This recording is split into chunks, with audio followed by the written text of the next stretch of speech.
भसीन जी भी हमारे साथ मौजूद हैं। आप दोनों का बहुत-बहुत स्वागत है। और भसीन जी, सबसे पहले आपसे जानना चाहेंगे कि क्या लग रहा है मार्केट्स, क्योंकि हम देख रहे हैं कि ग्लोबल मार्केट्स का पूरा सपोर्ट है। आज शायद Nifty bank all time high भी ओपनिंग में दिखा दे और निफ्टी 50 तो फिर से एक बार ऑल टाइम हाई की तैयारी कर रहा है। कैसे देख रहे हैं आप मार्केट का सेटअप फिलहाल और क्या कुछ स्ट्रैटेजी होनी चाहिए? हाँ, गुड मॉर्निंग सृष्टि, आपको, डिम्पी और अभिषेक को। और याद कर लो, 46 47 पे कहा था बैंक निफ्टी न्यू हाई जाएगा। एचडीएफसी बैंक लीड करेगा और अब वो शुरू हो गया। तो 50,000 आ रहा है बैंक निफ्टी पे। और वो चाहे 2 दिन में आए या 4 दिन या हफ्ते में, वो पता नहीं मुझे, लेकिन बैंक निफ्टी यहाँ से आउट परफॉर्म है। और जो अंडर परफॉर्मेंस था वो अभी था, क्योंकि ऑफ एचडीएफसी बैंक जो अब आ गया है। और आप देख सकते हैं एचडीएफसी, कोटक, आईसीआईसीआई, तो पीएसयू बैंक्स में प्रॉफिट बुकिंग आएगी। लेकिन लार्ज कैप प्राइवेट बैंक, जो मैं पहले से भी कह रहा था कि आउट परफॉर्म है, वो होने चाहिए। सृष्टि, बाकी बाजार मेरे हिसाब से थोड़ा सा यहाँ रुकना चाहिए, क्योंकि क्वार्टरली अर्निंग्स से ज्यादा विश्लेषण आएगा। और अर्निंग्स कैचअप होंगी या उसको डिस्काउंट करेंगे, ये देखना पड़ेगा। अभी आपको स्टॉक स्पेसिफिक होना चाहिए। आपको याद है, मैंने आपको बड़ी जोर से इंडिया बुल 90, 100, 110 में कहा था। अभी भी मैं आज देखिए 7,000 करोड़ या 6,500 करोड़ की मार्केट कैप पे 4,000 करोड़ की कैपिटल इन्फ्यूजन, और वो भी सबसे मार्की नेम्स। एम्बेसी ने सबसे बड़ा स्टेक लिया है। और इनके पास जो है लैंड बैंक सेल्फ ओन्ड है, तो ये कोई इनको अक्वायर नहीं करना। अगर उसकी मोनेटाइजेशन हुई तो margin will be the highest. तो मेरे हिसाब से तो India bull real estate can be a huge multi bagger in the next 3 years.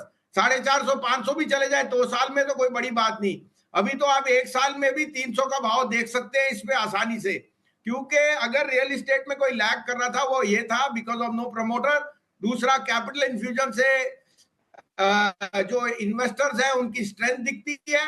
And I think जो लैंड बैंक है वो एक undoubtedly one of the best है एनसीआर एंड इन महाराष्ट्र। और आपको मैं ये रिपीटेडली ये शेयर कई दिन से ऑलमोस्ट 1 महीने से कहे जा रहा था। दूसरी मेरी फिर पिक होगी यूपीएल। और मैंने उसके लिए आपको रीजन भी देखे कि अडवांटा की जो लिस्टिंग है, उसके जो बिजनेस मॉडल है ऑन क्रॉप सीड्स, वो unbelievably one of the best है। साथ में जो इनके सनफ्लावर, कॉर्न और कनोला वाले बिजनेसेस हैं, they have started to see uptick. और मुझे कोई दो राय नहीं कि यहां से अगर बाजार ने चले ना चले, ये शेयर दोनों चलने चाहिए। आई थिंक यूपीएल 570 का पहला भाव आपको बहुत जल्दी दिख सकता है। तो आई am putting my money on India bull real estate and UPL. हाँ, आपको कल की जो अपडेट थी वो मैं अभी भी अपडेट उसमें मेरा बाय भी थी दोनों इस पे। और एक परसिस्टेंट सिस्टम जो मेरे को लगता है 21 तारीख को बहुत अच्छे रिजल्ट देगा। लेकिन I am putting my money more on India bull real estate and UPL as a disclosure. ये हमारी कवरेज में भी है और हमारे क्लाइंटों पे इनमें पोजीशन भी है। ठीक है, तो ये दो शेयर भसीन साहब की तरफ से, यूपीएल और India bulls real estate. Bhasin साहब, गुड मॉर्निंग। आप जरा एक बार वोडाफोन पर व्यू दीजिए, क्योंकि इसमें प्रमोटर आदित्य बिरला ग्रुप 2075 करोड़ रुपए डालने जा रहे हैं। हालांकि छोटी रकम होगी वोडाफोन के लिहाज से और उनकी ज़रूरतों के लिहाज से, लेकिन आपको लगता है कि कहीं ना कहीं इंटेंट दिख रहा है, कन्विक्शन दिख रहा है प्रमोटर की तरफ से कंपनी को चलाने के लिए और आगे ग्रोथ कराने के लिए? और क्या ये टर्न अराउंड वाली स्टोरी बन सकती है वोडाफोन यहां से? हाँ, गुड मॉर्निंग अभिषेक। बिल्कुल, देखिए, आप देख ही सकते हैं डेटा और किस तरह से एबिटा पे 42% मार्जिन आ गया था वोडाफोन का। इनका कोई डेट बैंक की तरफ से कभी उधार में रहा नहीं है। The only debt was against the government of India for spectrum and interest charges, जो आपने इक्विटी में कन्वर्ट कर दिया। और अगर आप प्रमोटर ही प्रीमियम पे माल डाल रहा है, चाहे 2,000 करोड़ छोटी रकम है, लेकिन मुझे लगता है marquee names will come into this business की मैं बात कर रहा हूं। स्टॉक विल परफॉर्म और नॉट, वो एकदम अर्निंग्स और कैचअप पे होएगा। लेकिन एज अ बिजनेस मॉडल ढाई प्लेयर अभी भी बहुत बढ़िया कर रहे हैं। और आप देख सकते हैं कि डेटा कंजम्पशन किस तरह से एक्सपैंड कर रहा है, फिनटेक कैसे एक्सपैंड कर रहा है। मुझे कोई दो राय नहीं, over a period of time Vodafone can be a relative out performer. आपको याद है 11 वाला 18 गया, हमने खरीदवाया भी था, बुक भी कराया प्रॉफिट। और अब अगर कैपिटल इन्फ्यूजन आती है और कॉन्फिडेंस दिखता है, प्रमोटर क्या दे सकता है? कॉन्फिडेंस। मुझे लगता है कि जैसे उन्होंने इंडिकेट किया था कि there can be more capital infusion, जिसके लिए उन्होंने ईजीएम में रेजोल्यूशन भी पास कराया था, और वो उसके लिए हम थोड़ा सा इंतजार करेंगे। शॉर्ट टर्म में आई थिंक 13-14 रुपए में इट विल कंसोलिडेट, लेकिन मुझे लगता है लॉन्गर टर्म अगर आप 1-2 साल का व्यू रखें तो इसमें एक टर्न अराउंड स्टोरी बहुत एविडेंट है। सर बहुत बहुत शुक्रिया, thank you very much Bhasin साहब, बहुत बहुत शुक्रिया कॉन्फिडेंस हाई करवाने रखने के लिए और दूसरा अलग अलग स्टॉक्स बताने के लिए बहुत बहुत शुक्रिया। आगे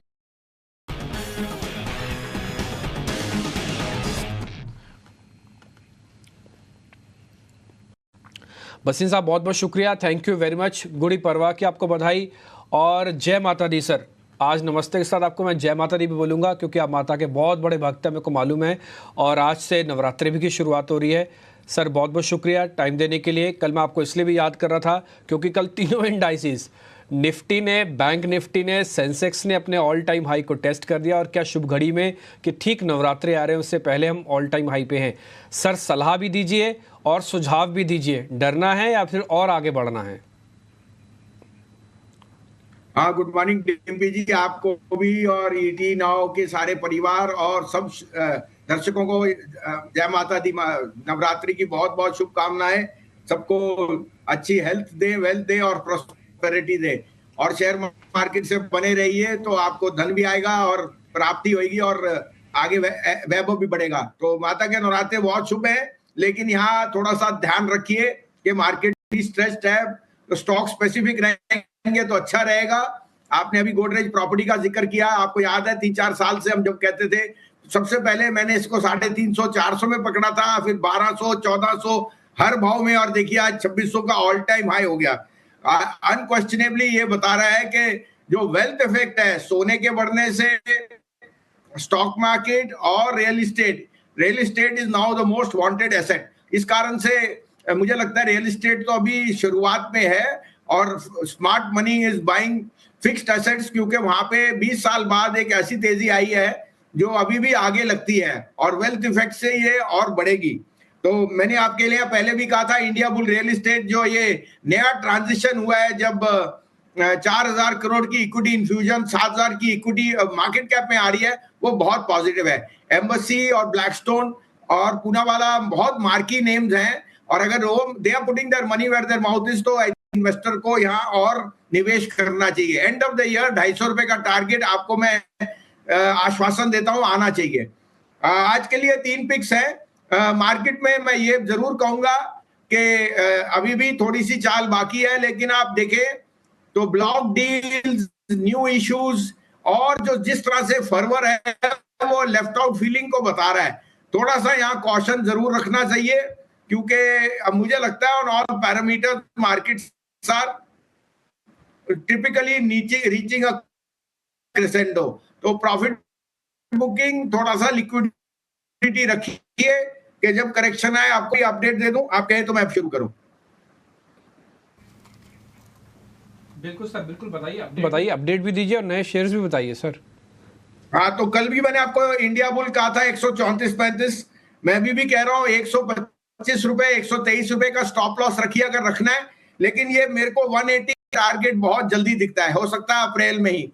दूसरा मैंने आपको कल भी कहा था, यूपीएल इज अनबिलीवेबल। कल आपने देखा caustic soda, speciality chemical, China में सब न्यू हाइस पे है, 3 मंथ हाइस पे, और इसका मतलब यूपीएल का जो अंडरलाइंग बिजनेस है, speciality chemical, crop seeds, that is doing extremely well. वहां बॉटमिंग आउट हो गई प्राइसेस की।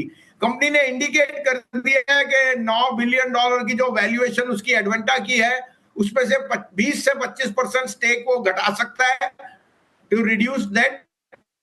लेकिन मुझे लगता है अगर प्राइसेस ही स्टेबलाइज करी तो आने वाले क्वार्टर में दिखेगा। एक अट्रैक्टिव है विद रिस्क रिवॉर्ड। मुझे साल भर के एंड तक 650 का भाव दिखता है इसका। तो आज आपको 485-90 में मिले, लेने की चेष्टा कीजिए, क्योंकि देखिए कई जेम्स होते हैं इवन एट एनी इंडेक्स जो आपको अच्छे दिखते हैं। दूसरा मैंने आपको इंडिया बुल आपको मैंने बता ही दिया कि अगर 7000 करोड़ पे 4900 3900 4000 की कमिटमेंट आ रही है फ्रॉम मार्की नेम, और अगर लैंड बैंक का जो उनके पास सेल्फ फंड है उसके मार्जिन आप एक्सपैंड करें तो I think this stock can easily hit 250, 180, 185 मुझे बहुत जल्दी दिखते हैं इनमें। आज का टॉपिक गेल है। आई थिंक गेल मैंने बहुत पहले से 105, 120, 130 पे आपके चैनल पे कहा है। अभी भी मैं सोचता हूं गेल जैसी पीएसयू स्टॉक है नहीं, अट्रैक्टिव डिविडेंड यील्ड है और जिस तरह से गैस डिस्ट्रीब्यूशन में इसका मार्केट शेयर है, it's a very very good place. Short term में 225 का टारगेट है, 190 का स्टॉप लॉस। हिंदुस्तान कंस्ट्रक्शन देखिए, इस पे पहले ओवरहैंग था लवासा का, इन्होंने एसपीवी बना के काफी सारे अपने जो लैंड एसेट्स है उसमें डाल दिए हैं। नेट ऑफ डेट आज की डेट में they have almost 38% construction share in the both solar, nuclear and hydro projects. और जितने आपके रेल रोड ब्रिज, आपको पता ही है आपका जो बर्ली सी फेस जो ब्रिज है वो सारा एचसीसी की बदौलत है। और जिस तरह से नए कॉन्ट्रैक्ट चल रहे हैं, एचसीसी मेरे हिसाब से री-रेट हो सकता है। शॉर्ट टर्म में 46 है, लेकिन ईयर एंड टारगेट मुझे 65 का दिखता है। और HCC last and not least, मेरे को अभी भी ऑटो में अशोक लीलैंड सबसे अंडरवैल्यूड कमर्शियल व्हीकल प्ले लगता है। It has gained more CV market share from Tata motor, और उसका जो इंटरमीडिएट ट्रांजिटरी आईसीवी है वो बहुत अच्छा कर रहा है। तो 170 रुपए पे मेरे को लगता है जो पुराना मेरा इसका बाइंग रेट था 162 का, 163 स्टॉप लॉस हो जाएगा, 190 का टारगेट है। ठीक है, भसीन साहब की तरफ से 3 दमदार शेयर। और गेल डबल सेंचुरी लगाकर एक कारोबार कर रहा है। साल भर पहले 100 रुपए के आसपास के भाव थे, लेकिन अब इसमें 225 टारगेट, कल 200 के ऊपर की क्लोजिंग दी है। एचसीसी पर भरोसा है, अब 46 का टारगेट नियर टर्म का है, लेकिन 65 रुपए तक जाने का दमखम इसमें है। और अशोक लेलैंड 190 रुपए के टारगेट के लिए ये 3 बेहतरीन शेयर भसीन साहब की तरफ से। भसीन साहब, बहुत शुक्रिया आज आपका समय देने के लिए, और एक बार फिर से आपको गुड़ी पड़वा की, नवरात्र की, नए संवत की